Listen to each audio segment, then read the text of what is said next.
नमस्कार दोस्तों, स्वागत है आपका एलन पीज की लिखी हुई बुक सवाल ही जवाब है कि बुक समरी के इस सीरीज में। दोस्तों, इस वीडियो में हम इस बुक के पहले और दूसरे अध्याय को कवर करेंगे। दोस्तों, इन अध्यायों से हम कई महत्वपूर्ण बातें सीखने वाले हैं जिन्हें अपने जीवन शैली में उतारकर एक कामयाब इंसान बन सकते हैं। तो चलिए शुरू करते हैं। अध्याय 1, पहला कदम। इस अध्याय का शुरुआत इस चित्र के साथ होता है। जीवन की अधिकतर वस्तुओं की तरह बहुत से लोग इस चित्र को देखकर इसका स्पष्ट अर्थ समझ पाते हैं और कई लोग इसे असंबद्ध रेखाओं की सिर्फ एक श्रृंखला समझते हैं जिसका कोई अर्थ नहीं निकलता। पर जब आप रेखाओं और लाइनों के बीच में पढ़ने की कला सीख लेंगे तो आप महसूस करेंगे कि आपको इसका अर्थ जानने के लिए अपने दृष्टिकोण को थोड़ा सा बदलना पड़ेगा। और इस बुक के माध्यम से हम आपको यही करना सिखाना चाहते हैं। इस चित्र को समझने के लिए इस पेज को थोड़ा सा झुकाकर न्यून कोण बनाएं और अपने से थोड़ा दूर रखकर एक आंख बंद करके इसे ध्यान से देखें तो आपको कुछ ऐसा दिखेगा। Follow your dream. सफलता के 5 स्वर्णिम नियम। लेखक इन 5 नियमों का उपयोग अपने बचपन से ही कर रहे हैं और उनका मानना है अगर इन नियमों के अनुसार जो कोई अभ्यास करेगा वह जरूर अपने व्यवसाय में सफल होगा। जब लेखक केवल 11 वर्ष के थे तब वे पैसे के उद्देश्य से घरेलू काम में आने वाले स्पंज बेचने का काम कर रहे थे। वे बचपन में ही सफलता के नियम समझ गए थे जब उन्हें एक वृद्ध और समझदार व्यक्ति ने ये कहा, सफलता एक खेल है, आप जितनी अधिक बार इसे खेलेंगे उतनी ही अधिक बार जीतेंगे और जितनी अधिक बार आप जीतेंगे उतनी ही अधिक सफलता से आप इसे खेल सकेंगे। इसी वाक्य से 5 नियम बने हैं। आइए इन 5 नियमों को समझते हैं। अब आगे मैं एलन पीज की तरह बात करूंगा। पहला नियम, ज़्यादा लोगों से मिले। यह सबसे महत्वपूर्ण नियम है। जिसके पास भी समय हो उससे बात करना शुरू कर दें। इस मामले में घमंडी या बहानेबाज ना बने जो अच्छे संभावित ग्राहकों को छाट कर नकारने का प्रयास करता हो। अगर आप ग्राहकों की सूची पर नज़र दौड़ाते समय ये सोचने लगें ये ज़्यादा उम्र वाले हैं, ये युवा हैं, ये ज़्यादा अमीर हैं, ये ज़्यादा गरीब हैं, आदि आदि, तो समझ लें कि आप असफलता के मार्ग पर जा रहे हैं। आपको अपने बिजनेस को आगे ले जाने के लिए हर एक से बात करना होगा क्योंकि आपको अभ्यास की ज़रूरत है। जब आप अपने बिजनेस के बारे में हर एक से बात करते हैं तो औसत का नियम यह सुनिश्चित करता है कि आप सफल होंगे। दूसरा नियम, ज़्यादा लोगों से मिलें। लोगों को फ़ोन करते रहें। हो सकता है कि आप शहर के सबसे बढ़िया प्रस्तुतकर्ता हों, हो सकता है कि आपकी वेशभूषा बढ़िया हो, पर अगर आप पर्याप्त संभावित ग्राहकों से नहीं मिलते हैं तो आप अपने बिजनेस में ज़्यादा सफल नहीं हो सकते। इसीलिए हर एक से मिले, हर एक से बात करें। तीसरा नियम, ज़्यादा लोगों से मिले। नेटवर्क में मौजूद अधिकतर लोग इस बिजनेस में केवल ऊपरी सतह पर काम करते हैं और अपनी पूरी क्षमता का उपयोग नहीं कर पाते। वे सोचते हैं कि ऐसा उन संभावित ग्राहकों के कारण होता है जिन्हें वे राजी नहीं कर पाते, पर यह सच नहीं है। सच तो यह है कि ऐसा उन संभावित ग्राहकों के कारण होता है जिनसे वे मिल नहीं पाते। चौथा नियम, औसत के नियम का प्रयोग करें। औसत का नियम जीवन के हर क्षेत्र में सफलता दिलाता है। इसका मतलब है कि अगर आप किसी काम को बार बार एक ही ढंग से करते हैं और परिस्थितियां समान रहती हैं तो आपको मिलने वाले परिणाम भी एक से ही होंगे। उदाहरण के तौर पर बीमा व्यवसाय में मैंने 1:56 के औसत की खोज की। इसका मतलब था कि अगर मैं सड़कों पर जाकर यह नकारात्मक सवाल पूछूं, क्या आप अपने जीवन का बीमा नहीं करवाना चाहते, तो 56 में से एक व्यक्ति मुझसे बीमा करवाने के लिए तैयार हो जाता। इसका अर्थ यह है कि अगर मैं एक दिन में 168 बार यही सवाल करूं तो मैं दिन में 3 बार सफल हो सकता हूं और विक्रेताओं की चोटी के 5% लोगों में जगह बना सकता हूं। जब मैं छोटा बच्चा था और घर घर जाकर 20 सेंट में घरेलू स्पंज बेचा करता था तो मेरा औसत था 10:7:4:2। मैं शाम 4 बजे से 6 बजे तक जिन 10 दरवाज़ों को खटखटाता था उनमें से 7 दरवाजे ही खुलते थे। उनमें से भी केवल 4 लोग ही मेरी प्रस्तुति देखते थे और मात्र 2 लोग ही स्पंज खरीदते थे। इस तरह से मैं 40 सेंट कमा लेता था, जो 1962 में अच्छी खासी रकम थी, खासकर एक 11 वर्षीय लड़के के लिए। मैं 1 घंटे में आराम से 30 दरवाज़ों को खटखटा सकता था और इस तरह 2 घंटे की अवधि में मैं 12 स्पंज बेच लेता था, जो $2.40 के बराबर रकम थी। चूँकि मैं जान चुका था कि औसत का नियम किस तरह काम करता है, इसीलिए उन 3 दरवाज़ों की चिंता कभी नहीं हुई जो नहीं खुले, ना ही उन 3 लोगों के बारे में चिंता हुई जिन्होंने मेरी बात नहीं सुनी, और ना ही उन 2 लोगों के बारे में जिन्होंने मेरा सामान नहीं खरीदा।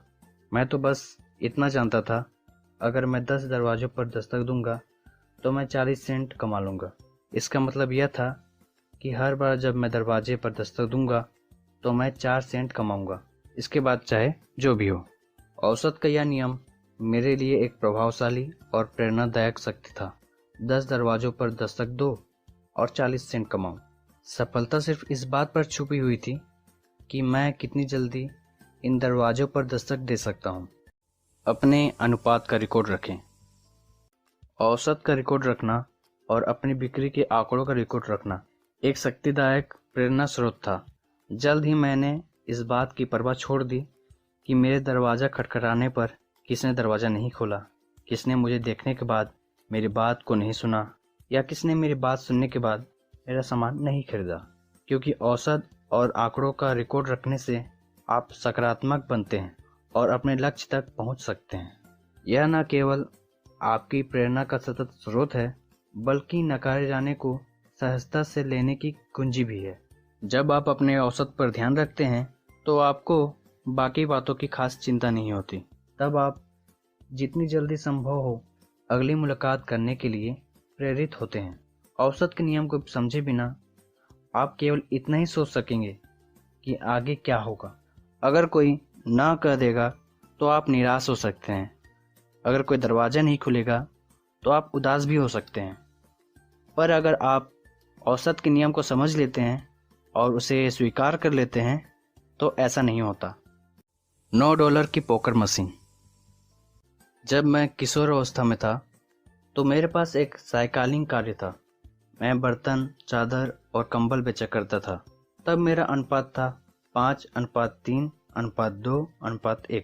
मैं 5 संभावित लोगों को फ़ोन लगाता था। उनमें से 3 मुझे मिलने का समय देते थे। उनमें से भी केवल 2 के सामने मुझे अपनी बात रखने का अवसर मिलता था। इस तरह केवल 2 ही लोग मेरी पूरी बात सुनते थे और उन दोनों में से एक मेरा सामान खरीद लेता था, और इस तरह मैं $45 कमा लेता था, जो एक तरह से $9 प्रति फ़ोन था। इसका मतलब यह था कि फ़ोन पर हुई हर हाँ का अर्थ $15 था, चाहे वे मेरा सामान खरीदें या ना खरीदें। मैंने एक बड़ी सी तख्ती बनाई जिस पर $9 लिखकर मैंने उसे अपने टेलीफोन के पास रख लिया। हर उस व्यक्ति से जो मेरे फ़ोन का जवाब देता था मुझे $9 मिलते थे। हर उस व्यक्ति से जो मुझसे मिलने के लिए हाँ कहता था मुझे $15 मिलते थे। इसका अर्थ यह था कि मैं अपनी तकदीर खुद बना रहा था। मैंने उन लोगों की खोज कभी नहीं की जो मुझसे सामान खरीदे। मेरा प्रमुख लक्ष्य तो केवल संभावित ग्राहकों को फ़ोन करते रहना था। यही सफलता की कुंजी है। बड़ी सफलता कैसे पाएं? 20 साल की उम्र में मैं सेल्समैन के रूप में बीमा कंपनी व्यवसाय में आया। 21 साल की उम्र में मैं सबसे कम उम्र का व्यक्ति था जिसने अपने पहले साल में ही 10 लाख से ज़्यादा का बीमा बेचा था। मेरा औसत था 10:5:4:3:1। मेरे फ़ोन का जवाब देने वाले हर 10 संभावित व्यक्तियों में से 5 मिलने के लिए तैयार हो जाते थे। उनमें से मैं सिर्फ 4 से ही मिल पाता था। उन 4 में से केवल 3 लोग ही पूरी तरह से मेरी प्रस्तुति सुनते थे और उनमें से भी एक ही मेरा सामान खरीदता था, और इस तरह मैं $300 कमा लेता था। मेरा पूरा ध्यान इस बात पर रहता था कि 5 लोग मुझसे मिलने के लिए हाँ कह दें। मैं जानता था कि अगर 10 लोग फ़ोन का जवाब देते हैं तो उनमें से 5 मुझसे मिलने के लिए तैयार हो जाएंगे और अंततः मुझे $300 का कमीशन मिलेगा। इस तरह हर उस संभावित ग्राहक से जो मेरे फ़ोन का जवाब देता था मुझे $300 मिलते थे। 5वां नियम, अपना औसत सुधारें। बीमा व्यवसाय में मैं जानता था कि हर बार जब मैं फ़ोन घुमाता था और किसी से बात करता था तो मुझे $30 मिलते थे। फिर भी 10 टेलीफोन कॉल के बदले 5 अपॉइंटमेंट का मेरा अनुपात मेरी राय में खास अच्छा नहीं था, क्योंकि इसका मतलब था कि मैं अपने बहुत सारे संभावित ग्राहकों को गंवा रहा था। मुझे ज़रूरत थी अपॉइंटमेंट हासिल करने की एक ऐसी पद्धति की जो हर 10 कॉल में से कम 8 अपॉइंटमेंट दिला सके, जिसका मतलब था मैं अपने संभावित ग्राहकों में से सिर्फ 20% ग्राहकों से नहीं मिल सकता था। इस कमी को मैं अच्छे संभावित ग्राहकों से मिलकर दूर कर सकता था, परंतु मैं फिर भी जानता था कि अगर मैं कुछ भी नहीं बदलता तो भी मैं हर बार फ़ोन घुमाने पर $30 कमा ही लूँगा। अनुपात का ध्यान रखने से आप पूरे सचेत रहते हैं, क्योंकि अनुपात आपको बताता है कि आप में सुधार की गुंजाइश कहाँ है और आप कितने सफल हो सकते हैं। इन नियमों को नेटवर्किंग में अपनाएं। अगर आप ज़्यादा लोगों को अपनी योजना में शामिल होने का आमंत्रण देंगे तो ज़्यादा लोग आपके साथ शामिल होंगे। जितनी अधिक बार आप उन्हें शामिल होने का आमंत्रण देंगे, आप आमंत्रण देने की अपनी कला को उतना ही निखारते जाएंगे और पहले से बेहतर बनते जाएंगे। दूसरे शब्दों में, आपको अधिक से अधिक लोगों को अपने साथ जुड़ने का आमंत्रण देना होगा। नेटवर्किंग व्यवसाय में औसत। नेटवर्क मार्केटिंग का सामान्य औसत है 10:6:3:1। अगर 10 संभावित ग्राहक आपकी प्रस्तुति को सुनते हैं तो उनमें से 6 इसे लेकर रोमांचित हो जाते हैं और कहते हैं कि वे इस बिजनेस को शुरू करना चाहते हैं। इनमें से आधे ही वास्तव में बिजनेस शुरू करते हैं और इन 3 में से केवल एक ही सफल होता है। तो इस तरह 10 लोगों में से केवल एक ही व्यक्ति दीर्घकालीन वितरण बन पाते हैं। अब एक बड़ा सवाल है, बिजनेस के बारे में 10 लोगों से बात करने में आपको कितना समय लगता है? इस सवाल का जवाब आपकी विकास दर तय करेगा। जीवन बीमा व्यवसाय में हर एक ने 10 लाख का बीमा बेचा है। फ़र्क सिर्फ इतना है कि कुछ लोगों ने 3 से 5 सालों में ऐसा किया है और कुछ लोगों ने 1 साल के भीतर ही कर दिखाया है, और यहीं पर इनाम का रहस्य छुपा हुआ है। मैं लोगों से मिलने के बारे में इतना सुनियोजित था कि मैं हर 12 हफ्तों में 10 लाख का बीमा बेच लेता था। नेटवर्क मार्केटिंग में भी ऐसा ही होता है। अगर अधिकतर नेटवर्क मार्केटर्स सफलता की ऊंचाई पर नहीं पहुंच पाते हैं तो ऐसा उन संभावित ग्राहकों के कारण होता है जिनसे वे मिल नहीं पाते हैं। अगर आप तत्काल अपने परिणामों को दोगुना करना चाहते हैं तो उसका सीधा सा जवाब है, अगले साल के संभावित ग्राहकों से इसी साल मिले और उनसे अभी मिले। आपके सामने बेचने की समस्या है ही नहीं। सफलता की कुंजी यह है कि आप ज़्यादा नियोजित और प्रेरित हो, ताकि आप जितने ज़्यादा लोगों से मिल सकते हो मिल लें। नेटवर्किंग में बड़ी सफलता प्राप्त करने की सही कुंजी लोगों को तैयार करना नहीं है, बल्कि इतना अधिक सुनियोजित और अनुशासित बनना है कि आप अधिक से अधिक लोगों से जल्दी मिल सकें। औसत सुधारना तो केवल सीखने का एक प्रक्रिया है। अध्याय 2, किस तरह हाँ तक पहुँचे। मैं अध्याय आरंभ करूं उससे पहले आपसे एक प्रश्न का उत्तर चाहता हूं। जब आप अपने बिजनेस के बारे में बात करते हैं तो क्या आपके संभावित ग्राहक आप पर विश्वास करते हैं? इसका छोटा सा उत्तर है नहीं। वे सोचते हैं कि आप उन्हें अपने बिजनेस में शामिल करने के लिए और सामान बेचने के लिए ही आए हैं, इसीलिए वे रक्षात्मक मुद्रा में होते हैं और आपके हर बात पर आपत्ति उठाते हैं। इसलिए नहीं कि आपने जो कहा है वह तर्कसंगत नहीं है, बल्कि इसलिए कि ऐसा आप कहते हैं। अगर आप कुछ कहते हैं तो वह आपका विचार है, उनका नहीं। आपके संभावित ग्राहक आपको जो बताते हैं वह सब सही होता है, क्योंकि अगर वे कुछ कहते हैं तो यह उनका विचार होता है, आपका नहीं। यही विचार को स्वीकार्य बनाता है और वे उनके बारे में आपत्तियां उठाने की आवश्यकता महसूस नहीं करते।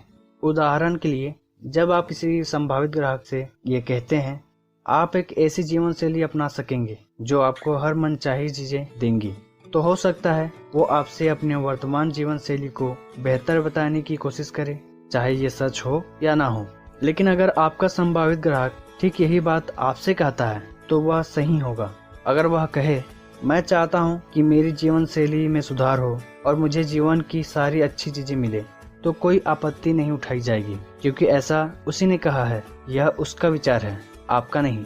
जो तकनीक आप खोजने वाले हैं वह आपको इस योग्य बना देगी कि आपके संभावित ग्राहक आपको यह स्वयं बताएंगे कि वे वास्तव में क्या चाहते हैं। आपको केवल उनकी बातें सुननी है, बशर्ते आप उनकी बातों पर रुचि लें। नेटवर्क मार्केटिंग के खजाने की 4 कुंजियां। नेटवर्क मार्केटिंग में अगर आप अपने संभावित ग्राहकों के परिणाम को हाँ में बदलना चाहते हैं तो ये 4 कुंजियों की तकनीक आपके लिए महत्वपूर्ण है, क्योंकि जब आप 4 कुंजियों की तकनीक का प्रयोग करते हैं तो आपके संभावित ग्राहक आपको बताएंगे कि वे क्या चाहते हैं, जबकि आप केवल उनकी बातें सुनेंगे। चलिए अब हम 4 कुंजियों की तकनीक को विस्तार से समझते हैं। बर्फ पिघलाएं। इस कुंजी का उद्देश्य है संभावित ग्राहक के साथ तालमेल बनाना। यहाँ पर आप उन्हें अपने बारे में बताते हैं और उनके बारे में जानकारी लेते हैं। इस कुंजी का लक्ष्य अच्छे से अपनी योजना को बेचना है। अगर कोई व्यक्ति आपको पसंद करता है तो ज्यादा संभावना है कि वो आपकी योजना को पसंद करेगा, पर अगर कोई व्यक्ति आपको पसंद नहीं करता है या आप पर विश्वास नहीं रखता है तो हो सकता है वो आपकी योजना को पसंद ना करे। इस स्थिति में आपको तब तक अपनी योजना का उपयोग करना पड़ेगा जब तक कि आप अपना विश्वास न जमा लें। जब आप अपना विश्वास जमा लेते हैं तो सामने वाला आपकी बातों को अच्छी तरह से सुनेगा। कुछ लोगों के साथ इस स्थिति में आपको केवल 3 से 4 मिनट का समय लगेगा, जबकि कई लोगों के साथ इसमें 30 से 40 मिनट तक लग सकते हैं। सही बटन खोजें। यह सबसे महत्वपूर्ण कुंजी है। इस कुंजी के माध्यम से आप संभावित ग्राहकों को यह एहसास दिला सकते हैं कि वे अपने आमदनी या कार्य करने की शैली से आत्मसंतुष्ट हैं या नहीं। आपको अपने टीम में ऐसे लोगों की आवश्यकता नहीं है जो अपने आमदनी और कार्य करने की शैली से आत्मसंतुष्ट हो। आपको तो सिर्फ ऐसे लोगों की आवश्यकता है जो प्रबल भावनात्मक कारणों से आपके साथ शामिल होना चाहते हो सकता है आपके संभावित ग्राहक भावनात्मक रूप से भिन्न हो, जिसके कारण उनसे बात करते समय वे रोमांचित या दुखी या चिंतित हो जाएं, या उससे भी बढ़कर नाराज भी हो जाएं। परंतु यह ध्यान रखें कि उनका गुस्सा आप पर नहीं होगा बल्कि अपने आप पर होगा। इस स्थिति में आप यह जान सकेंगे कि आपके संभावित ग्राहक के प्राथमिक प्रेरणा घटक या प्राइमरी मोटिवेटिंग फैक्टर को कैसे खोजा जाए।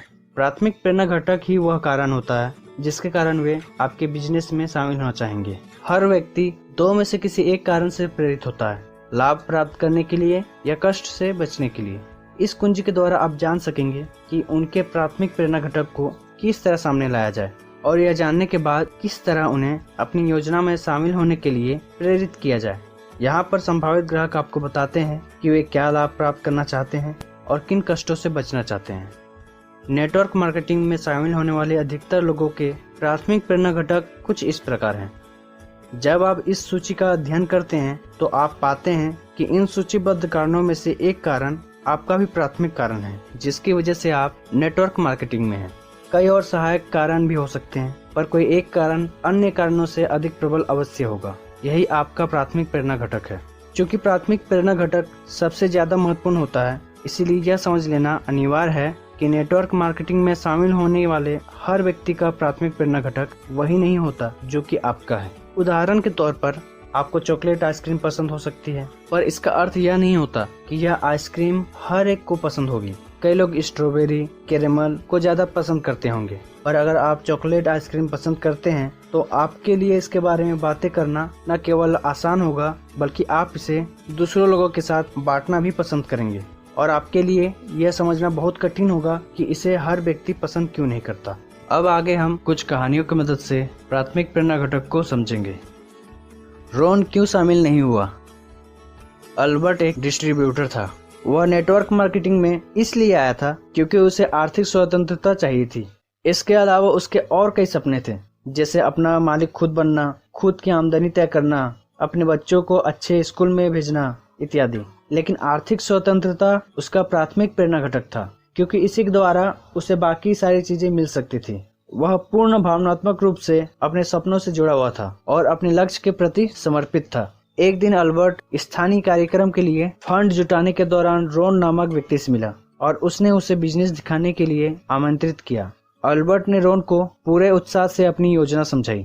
रोन काफी प्रभावित भी हुआ और उसने कहा वह शामिल होना चाहेगा। उस दिन के बाद अल्बर्ट ने रोन को फिर कभी नहीं देखा और वह यह सोचने लगा कि आखिर उससे गलती कहाँ हुई थी, रोन क्यों शामिल नहीं हुआ। समस्या यह थी कि दरअसल रोन का प्राथमिक प्रेरणा घटक आर्थिक स्वतंत्रता था ही नहीं। उसमें अमीर बनने, बड़े घर में रहने और बढ़िया कार का मालिक बनने की महत्वाकांक्षा नहीं थी। वह अपनी माँ से मिले अपने छोटे से घर में ही खुश था। उसे सड़क के ट्रैफिक में फंसने के बजाय ट्रेन पकड़ना ज्यादा पसंद था।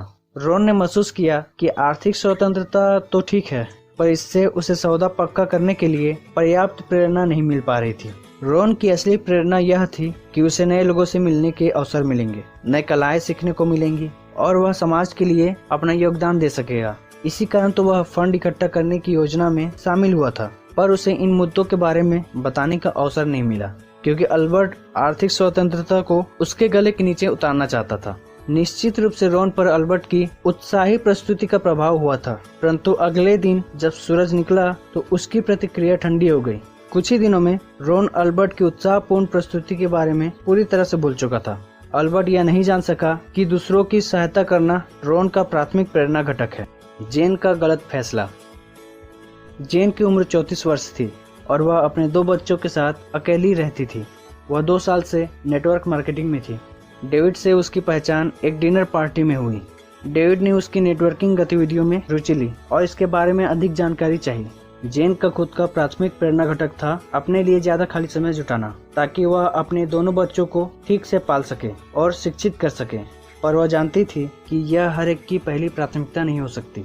डेविड की उम्र 50 और 60 के बीच थी। उसका स्वयं का कॉन्ट्रैक्ट क्लीनिंग का काम था, इसीलिए जेन ने अनुमान लगाया कि उसकी प्राथमिकताओं की सूची में रिटायरमेंट का स्थान पहले नंबर पर होगा। जब वह बिजनेस के बारे में बात कर रही थी तो उसकी चर्चा के केंद्र में यह बात मौजूद थी कि इससे लोगों को आरामदेह रिटायरमेंट के पूरे लाभ मिल सकेंगे। शाम खत्म होने पर वह हैरान हो गई जब डेविड ने उसे बताया कि वह कभी रिटायर नहीं होना चाहता। जेन ने यह गलत अनुमान लगा लिया था कि रिटायरमेंट डेविड का प्राथमिक प्रेरणा घटक है। इसका परिणाम यह निकला कि डेविड उसके साथ शामिल होने के लिए प्रेरित नहीं हो पाया। इसीलिए अनुमान न लगाएं। यह प्रस्तुतकर्ता और संभावित ग्राहक दोनों में से एक को मूर्ख बना सकता है। जब आप सामने वाले व्यक्ति के प्राथमिक प्रेरणा घटक के बारे में अनुमान लगाते हैं तो आपके गलत होने की काफी संभावना होती है। अगर आपका अनुमान सही भी हो तो भी यह आपका विचार नजर आएगा, न कि आपके संभावित ग्राहक का, और इस तरह इसका प्रभाव और प्रेरणादायी शक्ति उतने नहीं होंगे जितने की अपेक्षित है। प्राथमिक प्रेरणा घटक को किस तरह खोजें? प्राथमिक प्रेरणा घटकों की सूची आप अपने साथ हमेशा लिखित रूप में रखें। यह सूची आपके बिजनेस कार्ड के पीछे हो सकती है। यहाँ कुछ प्राथमिक प्रेरणा घटकों की सूची दी गई है जिन्हें आप अपने कार्ड के पीछे रख सकते हैं। अपनी सूची को दिखाने का सीधा सा तरीका है अपने संभावित ग्राहक से यह सवाल करें, क्या आप जानते हैं कि लोग नेटवर्किंग बिजनेस क्यों शुरू करना चाहते हैं? इस सीधे से सवाल में यह खूबी छुपी हुई है कि अगर सामने वाला जवाब में नहीं कहता है तो आपको यह कहने की छूट मिल जाती है, लीजिए मैं आपको बता देता हूँ, और उसके बाद आप अपनी सूची उसके सामने रखते हैं। अगर आपका संभावित ग्राहक आपके सवाल के जवाब में हाँ कहता है तो आप उससे पूछें, तो बताइए कि लोग इस बिजनेस में क्यों शामिल होते हैं। इस पर आपका संभावित ग्राहक आपको कुछ असली और कुछ अतपके कारण गिना देगा जिनकी वजह से लोग नेटवर्क मार्केटिंग बिजनेस शुरू करना चाहते हैं। जब उसके पास के कारण समाप्त हो जाएं, तो आप पूछें और कुछ, वह जवाब देगा नहीं। इस पर आप यह कहें, लीजिए मैं आपको बता देता हूँ, और फिर तत्काल उसके सामने प्राथमिक प्रेरणा घटकों की अपनी सूची रख दें। इसके बाद 5 ठोस सोने के सवाल पूछें। यह 5 सवाल आपके द्वारा पूछे जाने वाले सवालों में सबसे ज्यादा कीमती होंगे। ये जल्दी ही आपको नेटवर्क मार्केटिंग की चोटी तक तेजी से पहुंचा देंगे। यह रहे आपके 5 ठोस सोने के सवाल। पहला सवाल है, आपकी पहली प्राथमिकता क्या है? दूसरा सवाल है, आपने इसी को क्यों चुना? तीसरा सवाल है, यह आपके लिए महत्वपूर्ण क्यों है? चौथा सवाल है, यदि आपको यह अवसर ना मिले तो इसके क्या परिणाम होंगे? पांचवा सवाल है, इन परिणामों से आप चिंतित क्यों होते हैं? इन सवालों को रट लें और इन्हें अपना हिस्सा बना लें। इनके क्रम को बदलने की गलती ना करें। यह बहुत महत्वपूर्ण है कि यह सवाल इसी क्रम में पूछे जाएं। नए संभावित ग्राहक से बात करते समय कुछ नेटवर्कर्स उत्सुकता की शैली का प्रयोग करते हैं, जबकि कुछ सीधी शैली का प्रयोग करते हैं। आगे कुछ एग्जाम्पल्स हैं जो कि वास्तविक घटना पर आधारित हैं। इन एग्जाम्पल्स की मदद से हम ये जान सकेंगे कि इन 5 ठोस सोने के सवाल को अपने बिजनेस में कैसे अप्लाई किया जाए। इन एग्जाम्पल्स में सीधी शैली का प्रयोग किया गया है। पहला उदाहरण, नेहा मिली राजेश और रेखा से। राजेश और रेखा लगभग 25 वर्षीय कपल थे जो हाल ही में अपने नए घर में रहने आए थे। उनका मकान नेहा के मकान से 10 कदम की दूरी पर था। पड़ोसियों की समान चर्चा के दौरान नेहा ने उन्हें बताया कि वह मार्केटिंग बिजनेस से जुड़ी है और उन्हें बताना चाहती है कि यह बिजनेस किस तरह से काम करता है। इस पर राजेश और रेखा ने नेहा को बताया कि उन्होंने नेटवर्किंग के बारे में सुन रखा है और वे ऐसे लोगों को जानते हैं जिन्होंने इस बिजनेस में प्रयास किए थे और जो बाद में असफल हो गए थे। उनकी नज़र में यह किसी साबुन से संबंधित था। इतना कह चुकने के बाद उन्होंने पूछा, क्या यह एमवे की तरह है? इस पर नेहा ने चर्चा की बागडोर थाम ली और फिर नेहा ने कहा, क्या आप जानते हैं कि लोग नेटवर्किंग बिजनेस क्यों शुरू करना चाहते हैं? राजेश ने जवाब दिया, यह पिरामिड बेचने की तरह है ना? इस पर नेहा ने कहा, लीजिए मैं आपको बता देती हूँ। नेहा सहजता से अपना PMF कार्ड बताते हुए कहती है, यह वे मुख्य कारण हैं जिनकी वजह से लोग नेटवर्क मार्केटिंग में शामिल होते हैं। वैसे आपकी पहली प्राथमिकता क्या होगी? राजेश ने जवाब दिया, हमारे लिए तो यह आर्थिक स्वतंत्रता ही होनी चाहिए। और साथ ही साथ रेखा ने भी दृढ़ता से कहा, निश्चित रूप से यह हमारी पहली प्राथमिकता है। फिर नेहा ने एक और सवाल किया, आपने इसी को क्यों चुना? राजेश ने जवाब दिया, क्योंकि घर के लोन को चुकाने के लिए मुझे 2 जगह काम करना पड़ता है और रेखा भी ओवर टाइम करती है, ताकि जब हमारा परिवार बढ़े तो हमारे पास एक सहारा हो जो हमारे काम आ सके। हम चाहते हैं कि हमारे बच्चों को अच्छी शिक्षा मिल सके। हम पैसे के लिए हमेशा दौड़ धूप नहीं करना चाहते। इसके बाद नेहा ने एक और सवाल पूछा, यह आपके लिए क्यों महत्वपूर्ण है? राजेश ने जवाब दिया, जैसा मैंने कहा, हम अपने घर के पूरे पैसे चुकाना चाहते हैं और यह भी चाहते हैं कि हमारे बच्चों को अच्छी शिक्षा मिले। रेखा और मुझे कभी यह सब नहीं मिला, हमें ऐसे अवसर मिले ही नहीं। फिर रेखा बातचीत का सिरा थामते हुए बोली, सही बात है, मेरे माँ बाप हमेशा घर चलाने के लिए पैसों की खींचतान करते रहे। हम नहीं चाहते कि हमारी जिंदगी भी उन्हीं की तरह गुजरे। अब नेहा ने फिर एक सवाल पूछा, यदि आपको आर्थिक स्वतंत्रता नहीं मिलती है तो उसके क्या परिणाम होंगे? राजेश ने जवाब दिया, हम उसी नाव में होंगे जिसमें हमारे माँ बाप थे। इसका अर्थ होगा कठोर बजट बनाना तथा आमदनी कम और खर्च ज़्यादा, और पूरी जिंदगी यही चलता रहेगा। रेखा बोली, अपने बच्चों को अच्छी शिक्षा दिलाने में काफ़ी खर्च होता है। बिना अतिरिक्त आमदनी के हम उन्हें ज़िंदगी में अच्छी शुरुआत नहीं दे सकेंगे। फिर नेहा ने अंतिम सवाल किया, इन परिणामों से आप चिंतित क्यों होते हैं? राजेश ने तनावपूर्ण स्वर में कहा, जैसा हमने कहा, अगर हम आर्थिक स्वतंत्रता प्राप्त करने का प्रयास नहीं करेंगे तो हम हमेशा संघर्ष ही करते रहेंगे, और ऐसा कौन चाहता है? उसके बाद रेखा ने राजेश का साथ देते हुए कहा, साथ ही हमें रिटायरमेंट होने की योजना भी बनानी है, इसीलिए हम अभी इतनी कड़ी मेहनत कर रहे हैं। इस वार्तालाप में नेहा ने राजेश और रेखा के प्राथमिक प्रेरणा घटक को जानने के लिए 5 ठोस सोने के सवाल का प्रयोग किया, और जिससे राजेश और रेखा ने अपने प्राथमिक प्रेरणा घटक उजागर किए। अगर नेहा को किस्मत से यह पता भी होता कि उनका प्राथमिक प्रेरणा घटक आर्थिक स्वतंत्रता है, तो भी राजेश और रेखा की निगाह में यह विचार नेहा का होता, उनका नहीं। अगर नेहा ने उनसे आर्थिक स्वतंत्रता के बारे में बात की होती तो रेखा और राजेश ने शायद आपत्तियां उठाई होती, क्योंकि यह नेहा का विचार होता। पर चूंकि यह विचार उनका ही था और ऐसा उन्होंने खुद कहा था, इसीलिए यह हकीकत थी। इस बारे में कोई आपत्ति हो ही नहीं सकती थी। अब इन 5 सोने के सवालों पर विचार करें। पहला सवाल, आपकी पहली प्राथमिकता क्या है? असली सवाल यह था, आप आज मेरे नेटवर्क मार्केटिंग बिजनेस में क्यों शामिल होना चाहते हैं?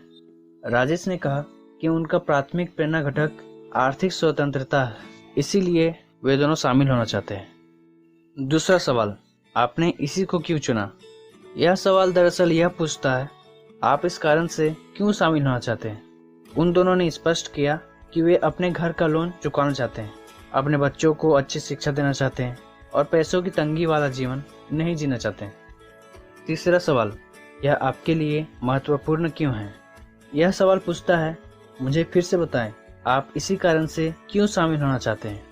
राजेश ने कहा, जैसा मैंने कहा, और फिर से अपनी बातें दोहराता है और उन कारणों को बताता है जिनके लिए वह बिजनेस में आना चाहता है। रेखा भी और कई तर्क देती है कि आर्थिक स्वतंत्रता उसके लिए पहले नंबर का कारण क्यों है।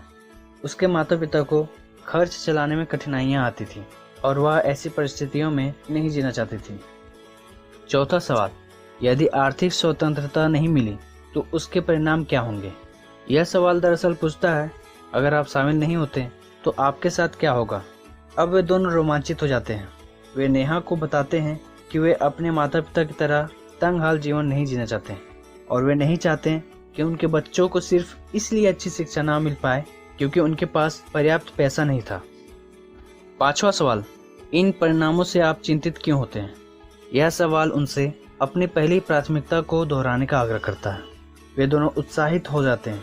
वे बार बार जोर देकर बताते हैं कि आर्थिक स्वतंत्रता उनके व्यवसाय में शामिल होने का पहला कारण क्यों है। ध्यान देने वाली बात यह है कि यह सब उन्होंने नेहा को बताया, नेहा ने उन्हें नहीं बताया।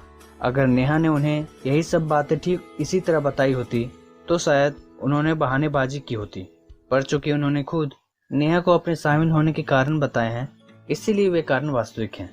इस साक्षात्कार के बाद नेहा ने उन्हें बताया कि योजना किस तरह काम करती है और इसके लाभकारी परिणामों का वर्णन करते समय उसने उन्हीं के शब्दों का प्रयोग किया। उसने उन्हें वे फायदे बताए जो उन्हें प्राप्त हो सकते हैं और वे हानियां बताई जिनसे वे बच सकते हैं। राजेश और रुत की निगाह में यह उनके सपनों का बिल्कुल सही उत्तर था, क्योंकि वे दोस्तों पीछे हमने देखा कि नेहा ने किस तरह 5 ठोस सोने के सवालों का प्रयोग किया, जिससे राजेश और रेखा के प्राथमिक प्रेरणा घटक उजागर हुए। वहाँ राजेश और रेखा के पास अपना खुद का प्राथमिक प्रेरणा घटक था, लेकिन क्या हो अगर आप किसी ऐसे व्यक्ति से मिले जिसकी कोई प्राथमिकता ही ना हो? ऐसे लोगों के पास प्राथमिकता 2 कारणों से नहीं होती है। पहला कारण तो यह है कि उनके पास सचमुच में कोई प्राथमिकता नहीं होती। सो इस तरह के मामले में अपना समय बर्बाद ना करें, उन्हें धन्यवाद दें और अगले संभावित ग्राहक की खोज में चल दें। और दूसरा कारण यह होता है कि वे प्राथमिकता चुनने में इसलिए भी डरे हुए हो सकते हैं क्योंकि उन्हें इसके अनुसार काम करने पर मजबूर होना पड़ेगा। तो इस तरह के संभावित ग्राहकों से कैसे निपटा जाए, इसे एक कन्वर्सेशन के माध्यम से समझते हैं। आपकी पहली प्राथमिकता क्या है? सच कहूं तो इनमें से कोई भी नहीं। कोई भी नहीं? नहीं, इनमें से कोई भी अभी मेरे लिए इम्पोर्टेंट नहीं है। अच्छा, अगर इनमें से कोई आपके लिए इम्पोर्टेंट होती तो कौन सी होती? अगर कोई प्राथमिकता इम्पोर्टेंट होती तो शायद मनी फ्रीडम होती। मनी फ्रीडम ही क्यों? क्योंकि पैसे का होना काफी महत्व रखता है। अब आप 5 ठोस सोने के सवालों को पूछना जारी रख सकते हैं, लेकिन एक बात का ध्यान रखना काफी जरूरी है। अगर आप 5 ठोस सोने के सवालों का प्रयोग करते हैं तो इस दौरान आपको मौन की शक्ति का भी प्रयोग करना होगा। आपको तब तक चुप रहना है जब तक कि आपका संभावित ग्राहक अपना पूरा जवाब न दे दें। अब एक सवाल और उठता है कि हम लोगों को कैसे पहचानें कि वो हमारे साथ बिजनेस करने में इंटरेस्टेड हैं या नहीं। इसके लिए 5 ठोस सोने के सवालों का जवाब संभावित ग्राहक जितनी गंभीरता और गहराई से देगा, उससे आपको यह पता चल जाएगा कि वह बिजनेस में कितना प्रेरित और प्रतिबद्ध रहेगा। यदि उसके जवाब लापरवाहीपूर्ण, अविश्वसनीय या असंतोषजनक हो तो आपको सावधानी से यह सोचना होगा कि आपको उसे नेटवर्क मार्केटिंग में शामिल करने का निमंत्रण देना चाहिए या नहीं। सही बटन दबाएं। इस कुंजी में आप अपने बिजनेस की योजनाओं को अपने संभावित ग्राहकों को बताते हैं। यहाँ पर आप बताते हैं कि आपकी योजना उन आशाओं, सपनों और डरों का समाधान है जो आपने दूसरी कुंजी यानी सही बटन ढूंढे द्वारा खोजे थे। जहाँ आप 5 ठोस सोने के सवालों द्वारा उत्पन्न भावनाओं और प्राथमिक प्रेरणा घटकों का उपयोग करके अपने बिजनेस प्लान को ज्यादा इफेक्टिव बना सकते हैं। सौदा पक्का करें। अगर आप इन तकनीकों का पूरी तरह से पालन करते हैं तो अपने संभावित ग्राहक से अपनी योजना में शामिल होने के लिए आग्रह करना कोई बड़ी बात नहीं रह जाती। उनके खुद के भीतर इतना उत्साह पैदा होना चाहिए कि वे बिजनेस शुरू करने के लिए बेताब हो जाएं। हमेशा अपनी प्रस्तुति को इस नजरिए के साथ रखें जैसे तत्काल शुरू करना एक स्वाभाविक प्रक्रिया हो। आपकी शैली बिजनेस माइंडेड तो होना ही चाहिए, साथ ही सहज भी होना चाहिए। जैसे यह काम आप रोज करते हो। जब आपको लगे कि आपका संभावित ग्राहक आपके बिजनेस में शामिल होना चाहता है, तो याद रखें, आप उसे तुरंत शामिल होने का निमंत्रण अवश्य दें। तो ये थे सफलता की 4 कुंजियां, जिसे यूज करके हम लोगों के ना को हाँ में बदल सकते हैं। अब मिलते हैं अगले वीडियो।